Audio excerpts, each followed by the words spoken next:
Hello everyone, this is Ponder on Weather. In this update, we've got significant flooding unfolding across the Dallas-Fort Worth area this morning with numerous high water rescues. That heavy rain continues, pushes southward over the next couple of days. Then we've got something interesting in the tropics that we got to look out for by the end of the month.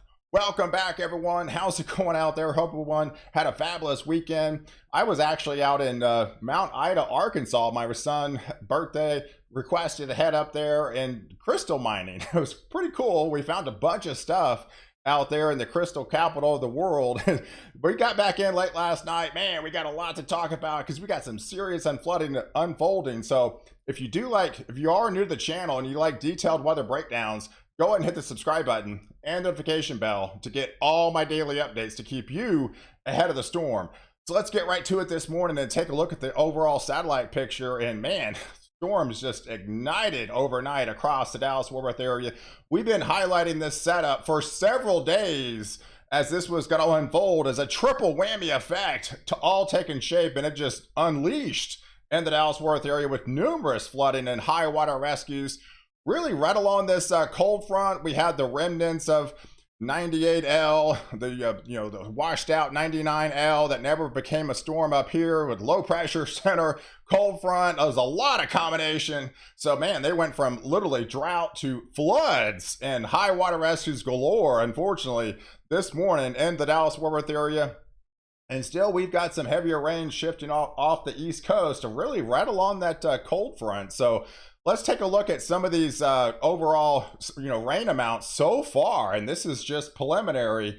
Man, we're talking some double-digit totals. That's not a misprint, guys. That's a foot of rain that fell overnight in and around Dallas. Officially at the Dallas-Fort Worth airport, over 7 inches. So they've been in a significant drought. And so this has just been the complete opposite of what they've seen as of late. And it just comes too fast, too soon. And man, it had a lot of high water rescues. Rain reports were almost 3 upwards to even 4 inches per hour overnight. And we still got really a lot of heavy rain to contend with for the next really couple hours. Here's the overall setup at 8 o'clock in the morning, and that training rain just continues to unfold right along that cold front. So we got more heavy rain building out back west to our northwest towards the Wichita Falls. That will train over the Dallas-Fort Worth area. North of Dallas this time might get impacted with some heavier rains. That shifts off into East Texas and then impacts portions of Arkansas, Louisiana, and that eventually will head off to Mississippi and portions of Alabama. And there's that little cold front this morning, has some instability right along the coast here with some heavier rain showers. But once you get into later on this evening and towards maybe the afternoon time frame around 2-3 o'clock in the afternoon, it somewhat starts to wind down. But I mean, it's going to leave a lot of rain in its wake. That heavier rain will start to shift into portions of East Texas and maybe shift further to the south and trying to move a little bit further south, say, south of I-20 by then, around 2-3 o'clock in the afternoon, while we still have sporadic showers up here into the Northeast where they desperately need the rain as well. And if we just go into tonight, that rain shield will finally, I think, start to come to an end just with sporadic showers in around North Texas, but that will send actually some beneficial rain into Central Texas. Places like Austin and Waco and down towards San Antonio is going to be hit with that heavier rains as the focus really starts to shift into portions of Louisiana and heading over into Arkansas as well as into Mississippi with that heavier rain shield. For the rest of the country, you still have that high pressure just locked over the west coast there with a lot of ridging, a lot of sinking air, a lot of substances, not much activity happening out there. But all the instability is really in the midsection of the country, especially along that triple whammy effect that we've been highlighting. But yeah, here's the setup for Tuesday, right? So the cold front finally shifts out of the Dallas-Fort Worth area, shifts more into Central Texas, down towards the Austin, Waco, San Antonio area, especially heading towards Houston by then. That heavier rain shield will shift into Louisiana, getting into Mississippi, while much of the activity off the East Coast today will be out into the open waters of the Atlantic. And then further, back behind that front, it's pretty clear. So you're going to be at least seeing a lot of clear skies. And as the weather just kind of resets itself back behind this cold front.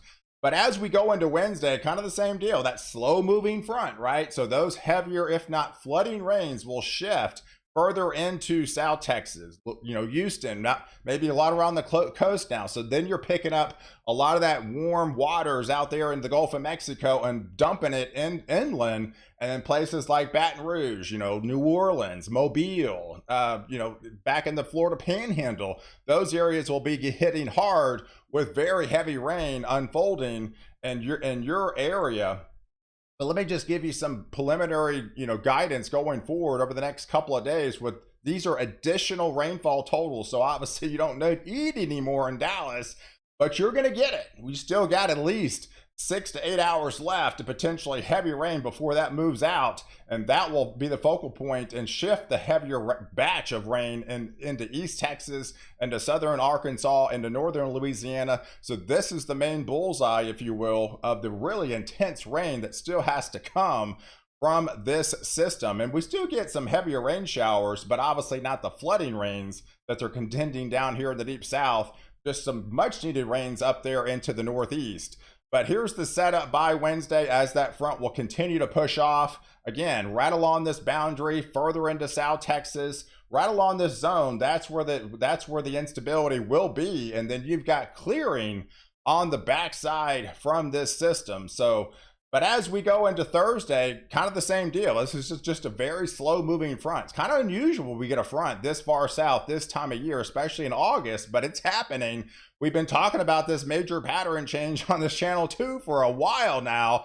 All this is coming to fruition, unfortunately, with major flooding happening in and around North Texas this morning, but that will shift into Central Texas later on tomorrow, heading into Wednesday. By Thursday, now it'll be into portions of South Texas and starting to get offshore as the front will start to back up as a warm front here along the southeast. But that won't be until on your Thursday time frame. But if we take a look at the overall picture as far as the jet stream perspective goes, yeah, by your Thursday, Friday time frame, we still got that ridge of high pressure pretty much locked over the Pacific Northwest. We still have a little bit of instability down here into the central U.S. So we try to warm up, but we do have a trough, I think, does come back for the weekend for this central part of the U.S. as the ridge of high pressure will start building over the northeast, and that will set the stage for possibly something to look out in the tropics, but that won't be until the end of the month, right? So we'll highlight that. So let's take a look at the setup by Friday, right?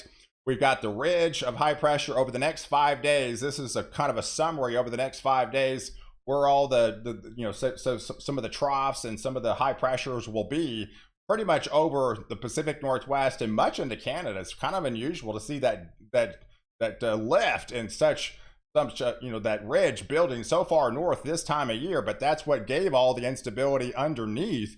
But you can definitely see the trough trying to build up here further into Canada, but that will be send kind of a weakness in the midsection of the country again. So you do have a little bit of a rebound by the middle of the week headed into the weekend. But once we get towards the latter half of the weekend, we got another fairly significant trough diving back into the central U.S., while we do have the ridge really starting to build and dominate over much of the northeast as well. So that, I think, will actually eventually set the stage, and you can actually see it by the 28th. This little low pressure center is going to be getting close, and we've got some active waves that are going to be coming off the African coast here.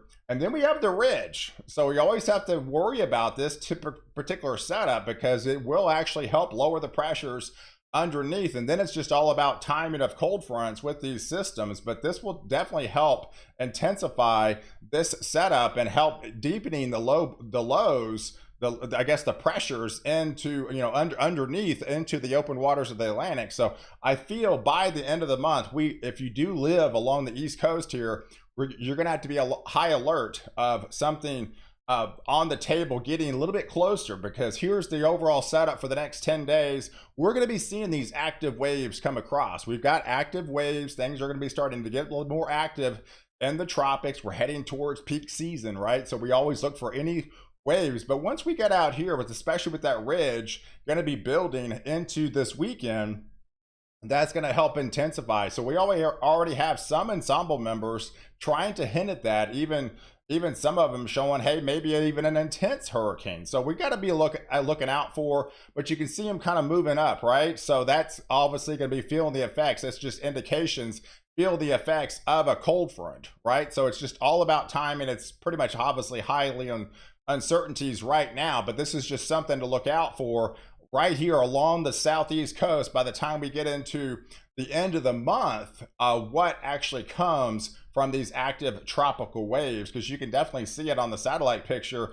By the time we head towards the end of the month, we've got a pretty significant, if not storm, out there into the open waters of the Atlantic. And this would indicate a cold front, right? So then it's just all about the timing of this cold front, how close this will actually get towards land. And if it does maybe impact land, or if it just gives, whiffs out into the open waters of the Atlantic. So that's definitely, I just want to give you a heads up on that particular system as we head towards the end of the month. So, but overall, here's the breakdown for your work week, right? So here's between now and say Friday, right? So a lot of people traveling, a lot of truck drivers follow this channel. So this is just gives you an area of where the temperatures will say below average for this time of year and say above average. So with the ridge pretty much locked over the northwest, you're going to be seeing those above average temperatures, what you would typically see this time of year. But all the instability underneath, that's going to have the cooler conditions for the next 5 days, and then you'll start to warm up again into the northeast, and there's the rain shield. So we'll still have heavier rains to contend with in Texas and definitely Louisiana, but much of the instability will push further off into Mississippi and Alabama, and they'll be looking at some potentially flooding rains as we get towards the middle of the week, with most of the instability here offshore with that cold front. But we do have some heavier precipitation anomalies up here into the mid-Atlantic states as well as into the northeast.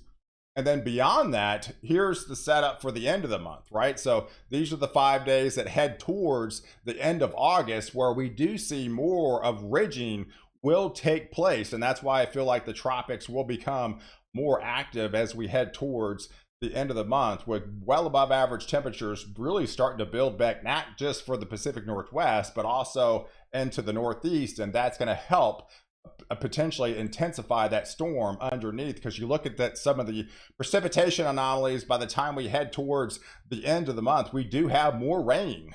We've got more rain coming back to all these drought parched areas and portions of Kansas, especially into Oklahoma, but definitely especially into Texas.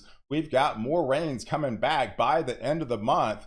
And then we'll watch this little feature you can see highlighted here with these above average rains. So that's an indication. Well, we'll have to watch this area of concern going towards the end of the month. So, hey, I appreciate you guys watching. Do like this channel. Definitely hit the subscribe button and catch me in the next update where I protect you before and after the storm.